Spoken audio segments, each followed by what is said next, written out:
I am delighted to hand over to our next speakers, Stephen and Paul from Places for People, who've got a really inspiring story about putting Viva Engage right at the pulsating bloody heart of your communications landscape. When I have chatted with these guys about the work they're doing, I've felt inspired, and I hope that you can get some of that inspiration that I feel from Paul and Stephen.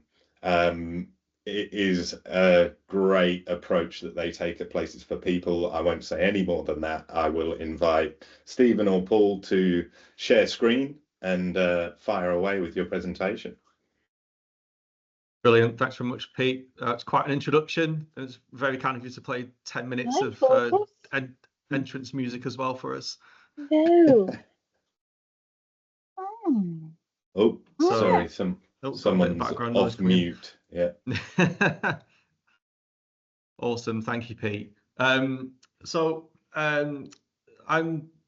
Group Head of Internal Comms, Place for People. I'm going to kick us off and I'm going to hand over to Stephen, who's our Senior Internal Comms Manager. But we're just going to talk about, as you said, Pete, about how we use Viva Engage at PFP and what that means for us and what it unlocks. Stephen, if you skip on to our first slide, I'm going to jump straight in just in the interest of time. I want to give you a quick overview of PFP, of what we're creating, what we stand for, but I'm going to make it quick because I know that's not what you want to hear about. But it's just because it's relevant to our culture and how we do things, and particularly to why we use Viva Engage the way we do. So the background to PFP is that we're a group of around 20 companies operating broadly across 5 sectors, but they're all centred around social and affordable housing in the UK. The sectors we operate in, apart from social and affordable housing, development. So we build homes for sale, for shared ownership, for social and affordable rent. And we have the largest pipeline of any other house builder in our sector. So we'll build 15,000 homes over the next 5 years, which is helping to address the UK housing crisis. We're also in fund management, so we create a return on others' investment through property. We have property management businesses, and we're in leisure management as well. We have over 100 leisure centres across the UK, and actually over half of our people, 7,000 of our colleagues, work in our leisure centres. But across the organisation's history, those companies were fairly independent of each other. So there was some collaboration, but it was they were all very much seen just as separate entities doing their own thing. People outside the organisation and even inside the organisation wondered, for example, why did we have leisure centres when we were a housing company? The last 2 to 3 years has very much been about embedding a new strategy that we've introduced. So this is our Because Community Matters strategy, and it's not a 300-page document that only lives with the exec and sits in a drawer somewhere. It's on a page. It's a strategy on a page, SOAP, as we call it, that everyone can understand and has and can refer to. And that strategy is about unlocking the power of all those companies working together. So behind that shared purpose, because community matters. So we exist as a social enterprise, and we create and support thriving communities. So everything we do rallies behind that purpose. And as a social enterprise, we operate as a commercial organisation, but we're a force for good. So all the profit that we make is to serve a purpose. It's to serve that purpose. Everything we do goes back to creating and supporting thriving communities, whether that's through investing in our customers' homes or delivering social value. And we delivered £334 million of social value in the last financial year. And that's through the course of our day-to-day activities and the additional support that we provide.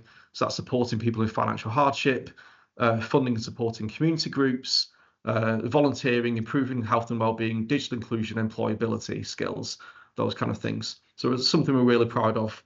And underpinning all that is our people and our customer promises. And I won't go into them in great detail, but they're the commitments that we make to our people as an organisation and to each other, and the commitments that we make to our customers as well. So those 3 things are our kind of cultural trifecta. They underpin everything that we do. But that strategy revolves around people and customers and really making things effortless. So we're trying to find the things that are difficult for customers and for our people, and removing those barriers. And our brand is something that we're building from the inside out. So it's not our logo and our colours. Those things are important, but our brand really is the experience our customers have on a day-to-day basis. So everything we do inside is reflected outside as well, and that's building the brand from the inside out. And that's really why we go all in on Viva Engage, because of what it unlocks and enables. It's really, Viva Engage for us really is the unlock to enabling that strategy and those people promises and the customer promises to come to life. It completely flattens the organization. So we very much take the view that everyone is important. We just do different jobs. And that's something that comes through right from the CEO, and something he talks very passionately about. And because of that strategy and because of Viva Engage and what it unlocks, we really value seeing what our frontline people are doing, the challenges they face on a day-to-day basis, because seeing it means we can do something about it. And it really enables us to progress that strategy very rapidly. So we've put Viva Engage right at the core of our channel strategy at PFP. It's not our comms channel that's bolted on to our others. It is the core channel that we use. So if there's anything that we want to talk about with all of our colleagues, Viva Engage is where it happens. It's we're any important announcements. So I'm trying to think of some of the things that we've done over the last 2 years, whether it's launching recognition schemes, whether it's announcing to everyone that we're aligning with the real living wage, introducing our new career pathways, or acknowledging things that are happening externally in the world, or influencing, trying to influence kind of the government's agenda around housing. Viva Engage is where we'll talk about it. It won't be through email, it won't be through other things. Viva Engage is where we'll announce it. And we do that because we want the interaction, the likes. But because we go all in, it generates the kind of the interactions that we want. So people know that's where to go to get their news. And we use a full range of features within Viva Engage to do that. So we're using announcements, featured posts, pinned posts, and we know who our influencers are as well, and we lean into that. So we know who our senior influencers are, and we know who our really engaged colleagues are that are fantastic for sparking conversation as well. And we'll do that across our whole company feeds, and we'll do that in specific communities as well. Stephen's going to talk about that in a moment. So we also do, through Viva Engage, a monthly live stream called Drop the Mic. And that's kind of like a chat show format. It's hosted by our Chief Impact Officer, who's my boss. It's like a poor man's Graham Norton. If anyone in the UK might recognise that reference. And our group CEO, Greg, is a consistent guest on that. So every month, Greg will be there, and we'll have other guests that rotate around. And that might be senior leadership. It might be people that run our inclusion and belonging groups, talking about diversity. And the next one that we're planning, we actually have one tomorrow, but the one after that we're planning in January, we're going to have customers, people from our national customer forums, sat in the audience with us, watching it, as well as the social housing regulator.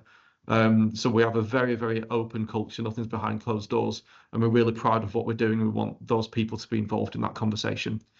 So you can see there on the slide, there's a few other channels in the mix. We do obviously use email. We do have an intranet.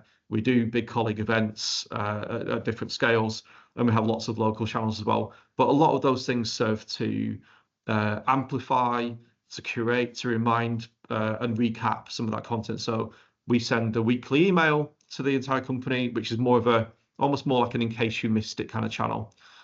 So it will very much be driving people back to Viva Engage, where we've already announced our news. And again, it's something we do because we just want to make things easier for people. And what we don't want is content to get lost.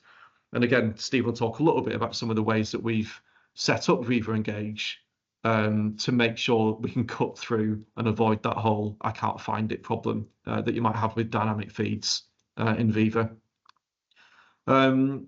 So I think on that, I'm going to hand over to Stephen, who'll talk a little bit about our communities and how we've set it up. Thanks, Paul. Hi, everyone. So yeah, I'm going to talk a little bit in a bit more detail around how things work. I think for us, the starting point for that is around how we built our communities on Viva Engage. So like we put here, the community is the backbone of our conversations. On our strategy on a page that Paul mentioned, we talk about we want to change lives by creating and supporting thriving communities, and we kind of pull that through into Viva Engage as well. So for us, communities sort of lead the way to where we want the conversations to happen. We've created a number of communities that for us are, I suppose, are more operational. So for each of the areas of the business that Paul mentioned earlier, that sort of sit within the wider PFP group, we have communities for those. So there's Places Leisure, you can see there for our leisure centres. Home Plus is our social housing side. Places Management is kind of our frontline repairs and things like that. We have a people managers community, and the idea of that is sort of where we can structure those conversations so that we allow those conversations to happen in the correct place. But one of the key things I think that we have we have consistently across all our communities is that these are open communities, so they're not locked down. So anybody can join them. There's no barrier to entry. If people are interested in that area of the business, they can join the community. It's not just for the people who work in it.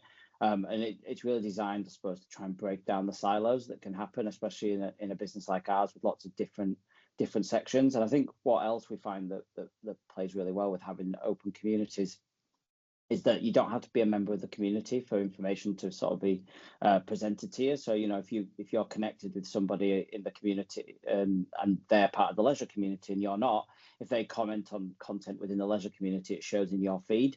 So we're sort of able to like sort of force collaboration on people and make sure that they're sort of understanding what's happening in the wider business, not just in sort of the echo chamber, I suppose, that sometimes can happen if you just sort of work in the area that's all about you. The content, the communities can be created by anybody. So we have communities that we've created, and most of those are the ones with the blue ticks to show to people that they're sort of official communities. But then there are other communities available that you know anyone can join. Obviously, we've got the obligatory pets community that I think is legally everyone who uses Viva Engage has to have a pet community. We've also got a food community, photography community, you know, things that people really are passionate about. It's not stuff that, you know, ties into our strategy, but I think it's the stuff that people really enjoy taking note of and you know, getting involved in the conversation. And similarly with the inclusion and belonging community, you know, that's a place where people can really sort of focus on that area, and it's something that we're really passionate about at Places for People. So while a lot of conversations happen in that community, we then take that information out into the wider business and share what's going on. And I think one of the ways we've done that, and often when I talk to people around our Viva Engage community, they'll ask me, like, you know, how do you make sure people are seeing the information that you're sharing, the comms that are going out, if that's the way that you communicate. And what we've done is create the One Community News community. So that's a community that everyone is a member of, no matter, as soon as you join Viva Engage, you're added to that. But the only people who can post in it are the internal communications team, and we post as the One Community News account, and that's where we do all our big announcements, all our big posts, any key information that colleagues need to see will be posted in there. We can either do it as an announcement, a featured post, or just a normal post. But what that means is that colleagues kind of know that if there's one community that they definitely need to go and have a look at, it's the One Community News one, because that's where the key information is going to be, and it centralizes it all. We do occasionally do announcements and other posts in the other communities. So if something that's specifically about leisure, we'll do an announcement in the leisure community, same for social housing or Places Management. But then we will take it back we will cross-post it again into One Community News as well, so that people can see it. And Paul talked about sort of the open culture that we have, and I think that open culture, the best way to describe it and to sort of spotlight it, is the exec updates community. So I didn't quite, when I first joined PFP a year ago, I didn't quite believe that the exec updates community existed. It's something I've been asking at companies for decades, and no one has ever been able to do it.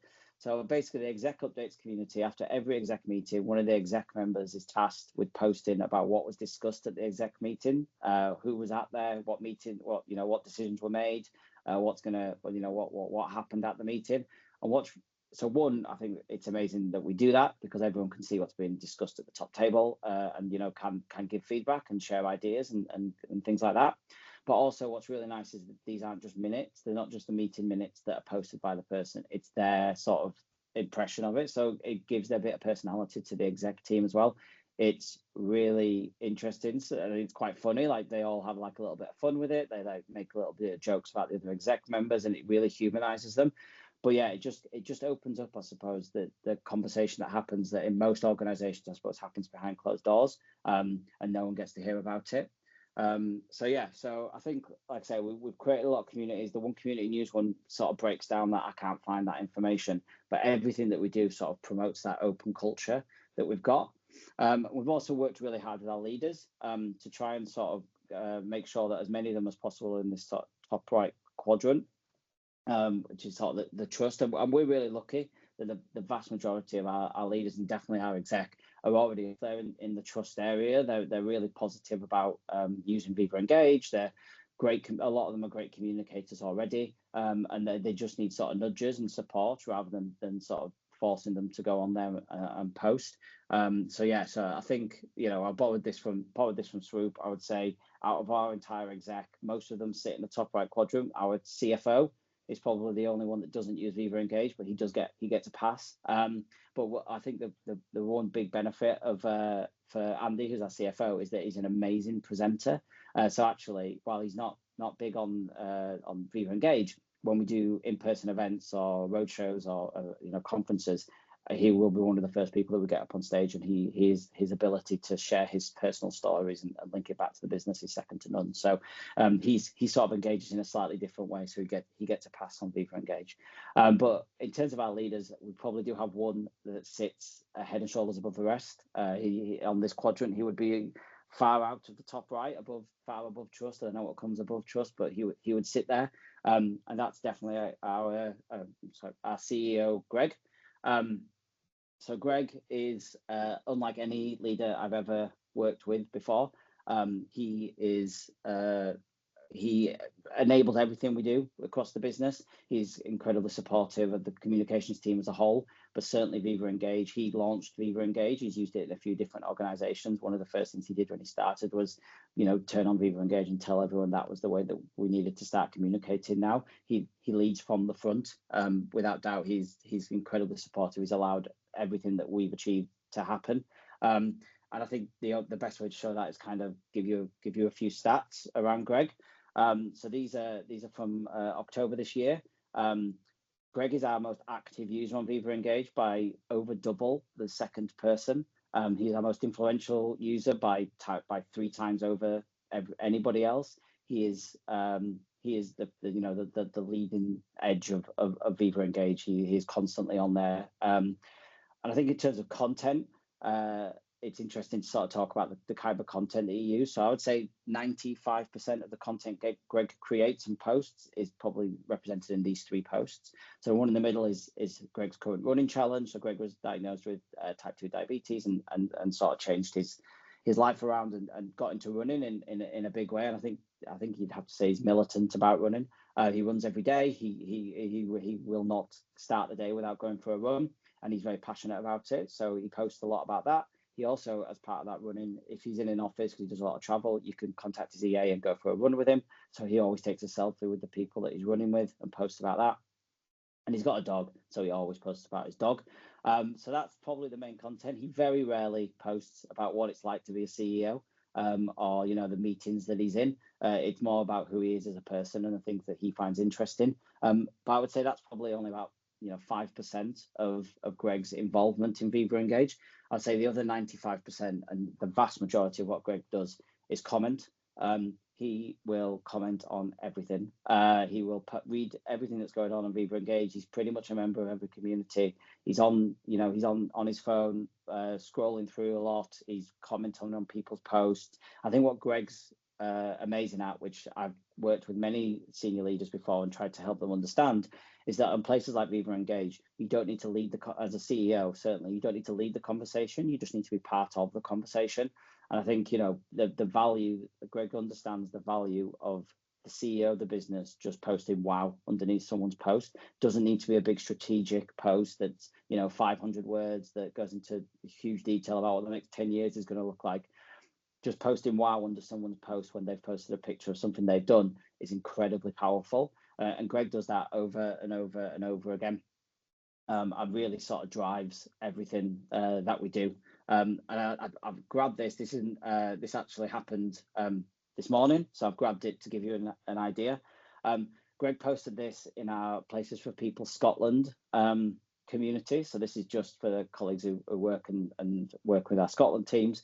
There's about 400 people in that community, and Greg's posted that he's hosting a Christmas party at his own house and has invited everybody to it if people want to come. So this is him basically saying, we're having a Christmas party, you're invited, everyone's invited, RSVP me and let me know. Which is mad, and we're all now trying to work out how we can get to Scotland on the 14th of December to go look at Greg's house. But I think, you know, what it shows is that Greg is completely bought into all of this. He's just a normal person, and I think he leads from the front. So it sort of drives the rest of the activity from the exec. You know, the expectation is there. I'm not suggesting that they're all going to be inviting all colleagues to their houses for Christmas parties, but there is that expectation. You know, if Greg's doing it, then everyone else should, and we sort of support that through things like, you know, we do a monthly measurement around sort of the most engaged users on Viva Engage from a leadership level that Greg sees. And, you know, it's not that he tells people that they shouldn't be at the bottom of the league table, but, you know, if you're at the bottom of the league table this month, maybe don't be at the bottom of the league table next month. And, you know, he just drives that. So I think me and Paul were talking about, when we were talking about this presentation, we didn't want the presentation to come across as, you know, just get yourself a Greg Reid. But it does really help if you can get yourself a Greg Reid. But I think what Greg kind of shows is that it's not, it doesn't have to be too difficult when you're at that level of the business. And that, you know, that senior, I think it's as simple as a couple of likes, a post about wow, and all that kind of stuff. And yeah, like I said, Greg's driven that, and I think his approach, and then the approach that we've supported with, has created this culture where Viva Engage comes first. That is the first thought for a lot of our colleagues and a lot of our senior leaders, and people now go there. The rest of our colleagues go there, and that's for a number of different reasons. And, you know, those reasons can be good, bad and ugly. So we thought we'd sort of finish up before we get into questions with just a few sort of examples of the good, the bad and the ugly, and then we can sort of bring it all together at the end, I think. So yeah, Paul, I'll pass back to you for the good. Brilliant. Thank you, Stephen.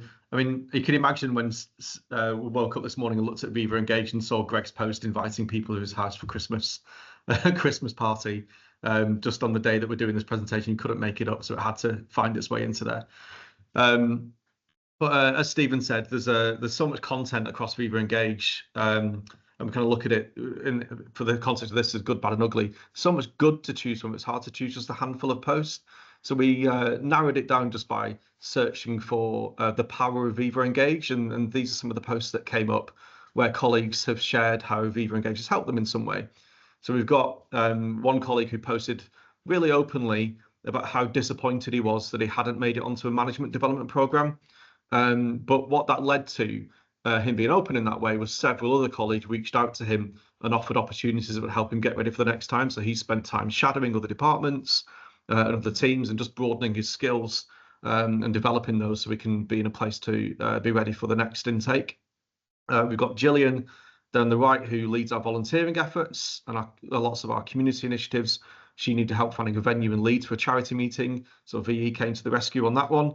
And Dre, in the bottom right there, works in our contact centre. He shared a suggestion on how we could improve a process and did that on Viva Engage. And that caught the eye of our strategy director, who invited Dre to then present his proposal to a futurist group. So not only does that open up a development opportunity for Dre, but also help to take his idea forward. And all of those things have happened out in the open, which just encourages more and just encourages more. And it's a really positive cycle that's helped our network to grow. And we don't take ourselves too seriously either. We like to have fun in everything we do, and Drop the Mic's a really good example of that. And what we've recently been doing is coming up with some teaser films as part of that to tell people what's coming up on the next edition of Drop the Mic. And we've been hooking onto whatever's topical on social to have a bit of fun with it. So if anyone knows, Curry's retail in the UK did a recent Gen Z reel on Instagram. We hopped onto that. So our poor man's Graham Norton there in the bottom left was our Gen Z OAP for the day. Obviously, Stephen and I didn't write that script. We drafted in our Gen Z colleague, I think is also on the call, to help us with that. So thank you, Holly. But that was one of our most liked and well received things we've done, and we just have fun with it. And it's just, I guess what's coming out through this is that Viva Engage is just an extension of who we are. Going back to what we said at the start of the call, it's not a additional channel that's bolted on. It's a full and accurate reflection of who we are and everything we do and how it plays out. And going back to what Stephen talked about with Greg, that is just who Greg is, and Viva Engage is just an extension of that lets everyone see it as well. So that's a few good things that come from our Viva Engage, and I'll let you read into this what you will, but Stephen's going to do the bad and the ugly. Yeah, no, Paul's on good. So yeah, I mean the bad. I've titled it as bad, but I think bad is actually this stuff is where the gold dust is. This is where the real strength of communities come to life. I think is when colleagues feel brave enough to be able to and comfortable enough to be able to share open and honest views about what what's going on across the business or decisions that have been made. I won't go into too much detail on these two, but I mean the one on the left was we'd made an announcement that we were going to change the job titles of our place managers back to housing officers. We thought that was the right idea. Our managing director Rachel had sort of listened to a few colleagues and thought that was the right thing to do. Announced it on Drop the Mic, and Viva Engage lit up with feedback that was not a good idea. That people didn't want that as their job title. And I think very quickly we realised that something needed to happen. I think there was in a normal organisation, I think a lot of that feedback wouldn't have been in such a public place, and we maybe wouldn't have known about it. So we were able to move quite quickly. I think we had a conversation. We agreed that we were going to pause the name change and go back out to people and have a conversation with them and understand what job title they would like and what they thought would work best. And we were very open with that. Rachel went on to Viva Engage, posted about it, let people know that was what was going to happen. And since then we've gone back out, had the conversations. We've found a new job title that works for everybody, and and changed those job titles. So it was while the feedback wasn't great, what it allowed us to do was to be able to understand how colleagues felt about it very quickly and make that change rather than just sort of ploughing on. And the same on the right. I think the right was someone struggling with getting a DBS check on Experian. But I think the key bit about this is that Newman, who's the first person who's posted works in our risk team, he's commented and tagged in Karen Halford, who's our Chief People Officer. So rather than just posting, tagging it in or trying to answer it, tagging someone from the people team or something like that, Newman's just tagged in Karen, and that happens quite a lot. Is if a topic gets raised and someone's asking a question or isn't happy about it, the exec member for that looks after that will be tagged into it, and the expectation is that they will come on, they'll respond. And they'll sort of, try and get it sorted and try and get it fixed. And I think, Karen at the bottom of that post, she says, thanks for posting. It's really helpful hearing the feedback, good and bad. And that definitely is sort of culturally where we are as a business, is that, colleagues feel comfortable enough to be able to share their views and share their opinions. And I think, once we've got to that point, I think, have we had some moments in the last, year while I've been here where we've had posts that were a little bit like, oh, I'm not sure that should be there. We probably have, but we've not removed any. We've only removed one, I think, in the whole time I've been here, and that was for slightly separate reasons. I think, most of the time with comments that are like that, they either get self-policed by other colleagues or an exec member will come on and be like, well, why don't we have a chat? I'll give you a call. The amount of times I've seen exec members post on Viva Engage saying, I'll give you a call and we can talk about this. It's just, we're open to every kind of feedback that's available. I think once colleagues feel comfortable with that, then we can get into what I've tagged as ugly. But I think what I mean by ugly here is it's things that can sometimes be difficult for people to hear or uncomfortable or maybe challenge people's beliefs, things that people are passionate about. So, we've got two examples here. One's Kitesh, who's the sponsor for our cultural diversity, inclusion and belonging group, talking about a conversation he'd had with his daughter during the recent, the riots that happened in the UK earlier this year. And Lisa on the right was sharing a story about a friend who'd unfortunately committed suicide and passed away.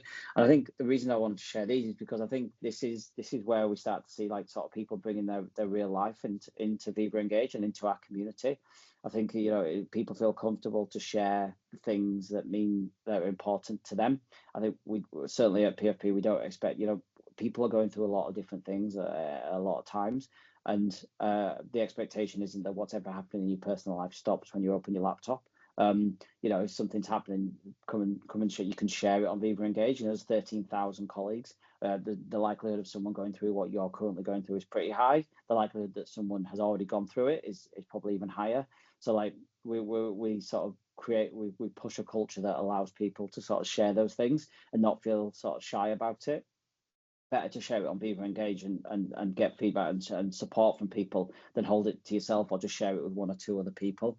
And I think for me, while it's sort of the good, the bad, the ugly, I think for me a good Viva Engage community probably needs a bit of all three of these things. You know, a good balance probably shows a strong community. I think if you just got good, if all you got is good on your Viva Engage community, I think you probably got people not potentially feeling confident enough to be able to share the real truth. And worried about the response to that. If all you've got is bad, then you've probably got a bit of a cultural problem, and you might need to have a look at that. But I think if you get to a point where you've got a nice mix of the good and the bad, then that's when the sort of really meaningful moments happen. And while I've tagged them as ugly, I think sometimes they can be quite beautiful in terms of the way that they create communities and bonds across the organisation.